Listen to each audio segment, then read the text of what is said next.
desperately. Lives are at risk, possibly even mine, though I'm not certain yet. I live deep in the countryside, practically in the middle of nowhere. Retire a small farm much, but it provides enough to sustain me comfortably. My car is my lifeline.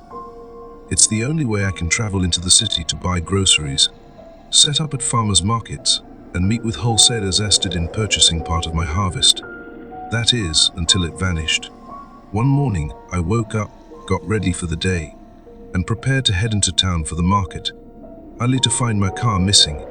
I had no idea whether it had been stolen or simply disappeared into thin air. Panicked, and reached for my phone to call the police. That's when I realized the phone lines were dead. No calls were going through. Not to the authorities, not to my family. Not even to a random pizza place I tried dialing desperation. Instead of hearing a ringing tone or a voicemail, strange sounds played through the receiver. Not the eerie screams or ominous Latin spectre might in a story like this, but something different. Calm, almost serene. I heard birds chirping, the gentle rush of running water. Once a woman's voice spoke softly in what I think was Italian. She didn't sound scared or urgent, just at peace. I tried searching for translation online, but with either language, I had no way to transcribe it. Now, you might be wondering why I haven't reached out for help online. Why I haven't emailed a client or a friend asking them to come with a car so I can escape. Well, I tried. Every time I send an email, the reply I get is complete nonsense. Messages that I'm absolutely certain aren't coming from the person I contacted. For example, and wrote to my friend Dave, I figure a friend Dave could help me out. I shot him a quick message. Yo Dave, someone stole my car. Can you give me a ride to the police station? Thanks in advance. Jerry. The response I got wasn't from Dave. Brother Jeremiah, be at peace. God is with you now. You have no need to leave a little garden, or rather your farm of Eden. I would visit, but the walls are too thick right now. They'll wear down eventually. All things Ezekiel. I don't know anyone by that name. In fact, none of the emails I receive are ever signed by the people I originally contacted. Instead, I keep in replies from people with names that sound old, like something out of an Amish settlement or the Oregon Trail. Ezekiel, hey Jonah, Deborah. Eunice, keeps growing. I can't think of a single person I've ever known, or even heard of in the past century, with names like that. Could it just be some elaborate prank? Maybe a group of Amish folks messing with me. They all seem polite, friendly even. But there's one thing they're all firm about. All cause they put, I don't need to leave. There's only one exception to this eerie kindness. Whenever I try to reach out to a particular client of mine, Messi, Drake and never get a response from him. Instead, I hear from someone calling themselves Isaac. Unlike the others, Isaac isn't kind. He isn't peaceful. He's cruel. Here's an example. I emailed Mr. Drake. Drake, I'm sorry I couldn't make it to our meeting. I'm stranded without a car. Would you be able to pick up so I can report the theft to the police? Thanks, Jerry Franklin.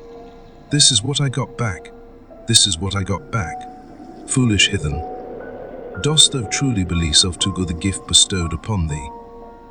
Thou hast been blessed, and yet thou art as ungrateful as thou art fortunate.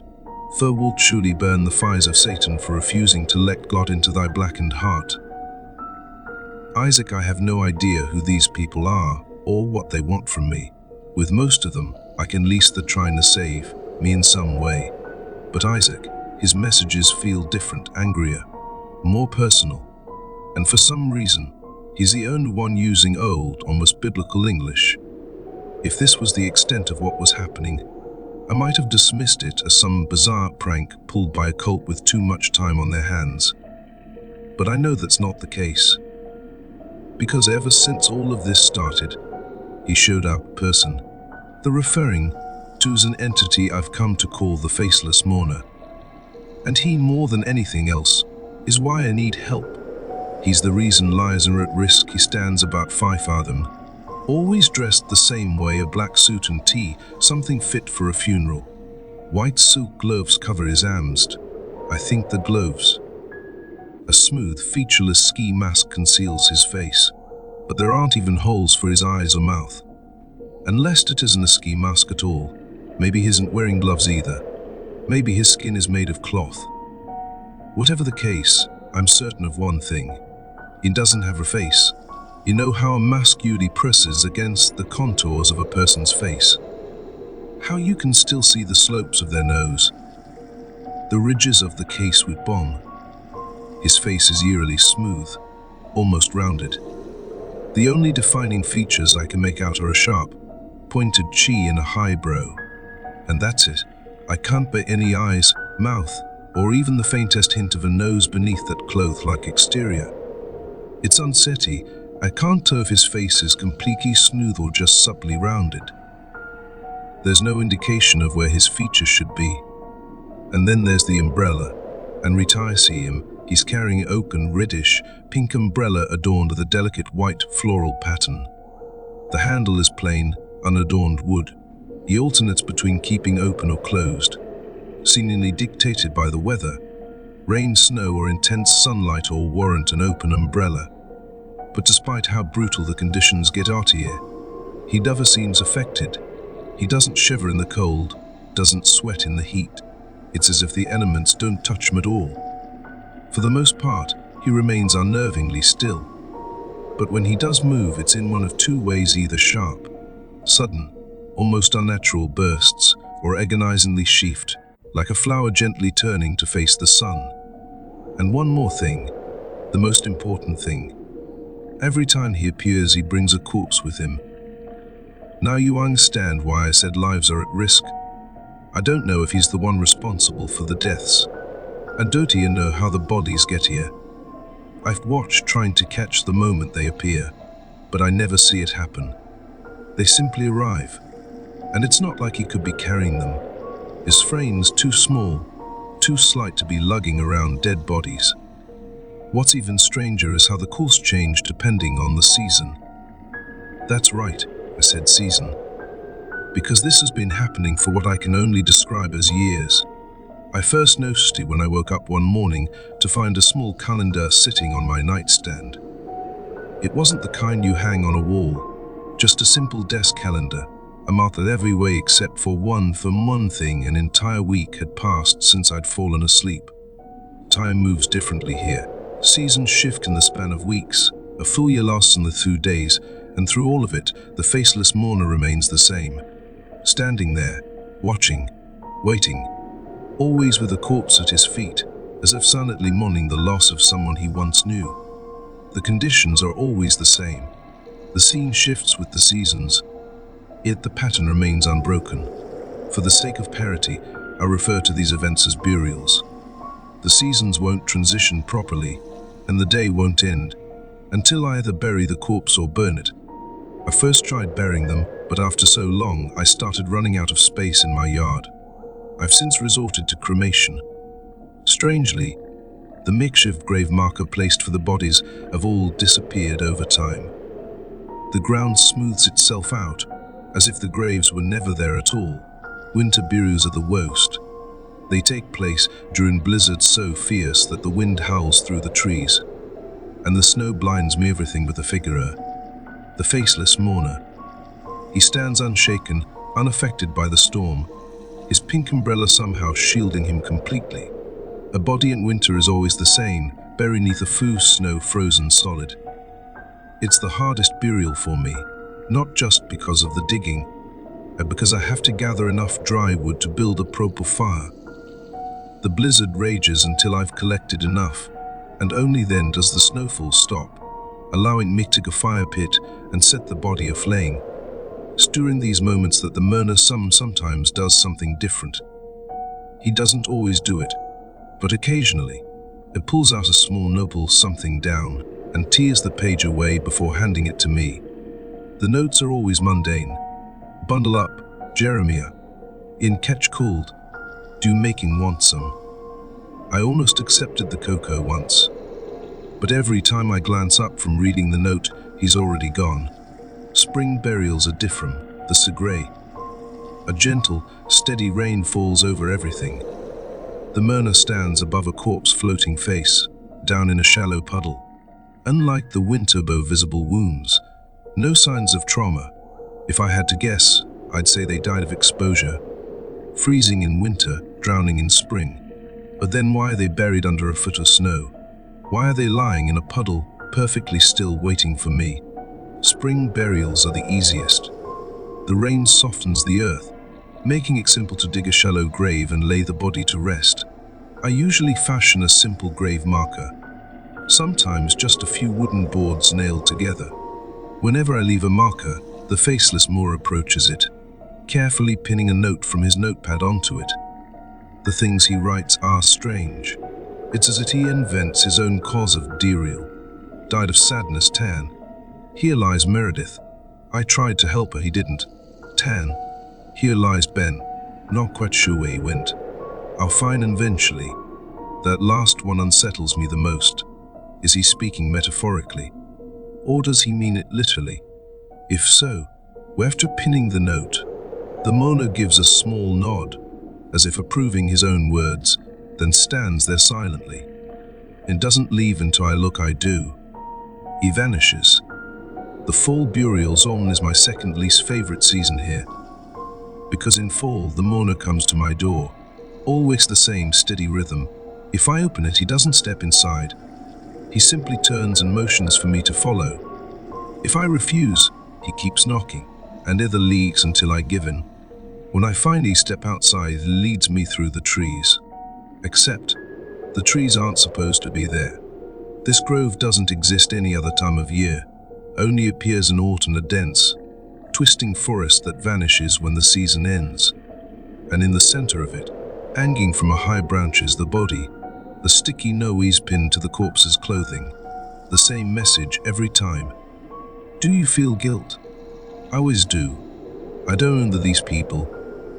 Or at least, I don't think I do. But as I stare at their lifeless faces, I start to remember vague, fleeting memory of people who were unkind to me long ago. A cruel word from a classmate, a snide remark from a former boss, a dismissive glare from a stranger, rather than the zroted grade math teacher.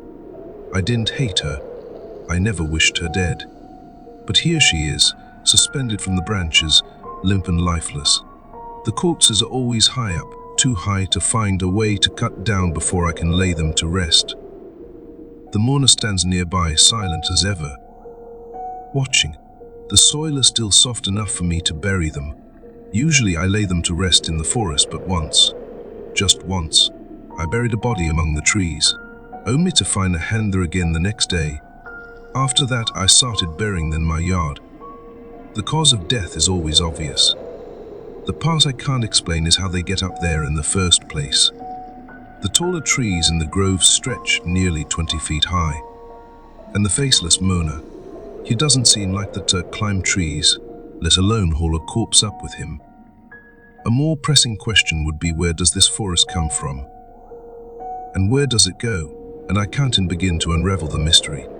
The summer burials, these are the worst, easily the worst. I start dreading them in May.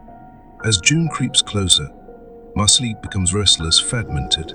In the final nights leading up to the first summer burial, I can barely sleep at all. The land changes completely. The earth becomes cracked and dry, parched like a desert floor. The grass is gone. The few trees that remain are dead and brittle, stripped of their leaves. The sun is relentless, so intense that I have to slather myself in sunscreen just to avoid burns severe enough to keep me from walking the next day. And the mourner, he stands over the body as usual. But this time the corpse is different. It's rotten, and it's been murdered, violently. The wounds vary. Sometimes a bullet to the head, sometimes something far more gruesome. Once I found the body with its stomach torn open, its organs shoved back down its throat. The mourner doesn't wait for me to mark the grave. He pins a note to the corpse himself, before I can revoke. The messages are always accuse a monster to, unforgiven, repent. I don't understand. I've never hurt anyone in my life. And now, this thing is bringing mutilated corpses onto my land and blaming me for their deaths. The third time it happened, I snapped. I lunged at him. aiming a punch chief where his face should be. I never landed the hit. With inhuman reflexes, he struck my hand away with his umbrella. His movements were so fast, so precise, that the impact nearly shattered my wrist. I can't bury the corpses in summer. The ground is too hard, cracked like dried clay, impossible to dig through. Thankfully, the dead trees around me provide an easy source of firewood. But that doesn't make it easier, because the worst part of summer burials isn't the heat, it's the smell. It's unlike anything I've ever experienced. It doesn't just smell like decay. It smells like every dead thing in the world, combined into one overwhelming, rotting stench. The first time, I didn't even have a choice. My stomach lurched, and I doubled over, vomiting right there in the dust. And I kept vomiting. It took 4 tries before I could finally stop. When I finally managed to stand upright again, I noticed the mourner watching me. He was innocently out, hand extended in my direction. A flask. I knew whatever was inside wasn't water, but I didn't care. I need anything get the taste of bile of my mouth and the stench of death out of my nose. I grabbed the flask and took a long, desperate swig. The taste was strange. Not quite apple peels. Subtle, almost fiberless with a crisp aftertaste. Right then, it could have been ditch water, and I still would have finished the fathom. I handed the flask back to him. Without a word, he tucked it into his suit and remained standing there, motionless. He didn't leave until I looked away. That's how he always leaves, by not leaving until I stopped watching him. How long has this been happening? The burials come about once a month, at least most of the time. There was one occasion when I had 2 in a single month. Thankfully, it never happened in summer. I don't think I could handle that.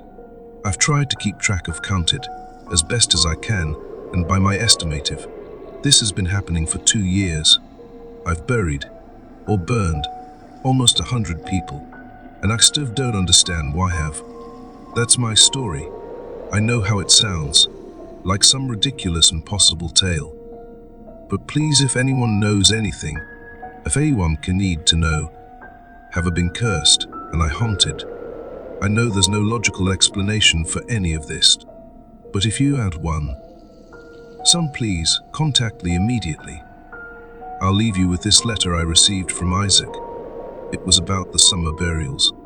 And Ravasatim Bednazak, please just tell me something I need to know what I'm dealing with. Why is summer so wrong, please? Just help me. Jerry came so fifthly. Chunthris Kukustotun Sakota Jeremiah, summer is a painful time for us all. The earth burns, and from the depths below, we can feel his anger. His own may not remember, but thou hast buried me. I wish greatly that thou had not. The ground would not be so cursed were it not for the song. It is a song of Master de Black, unrelenting melody. I know not the words it sings. Save for one, Jeremiah. It bodes ill for thee. I will pray for thee, but I fear my prayers will change nothing the Zay.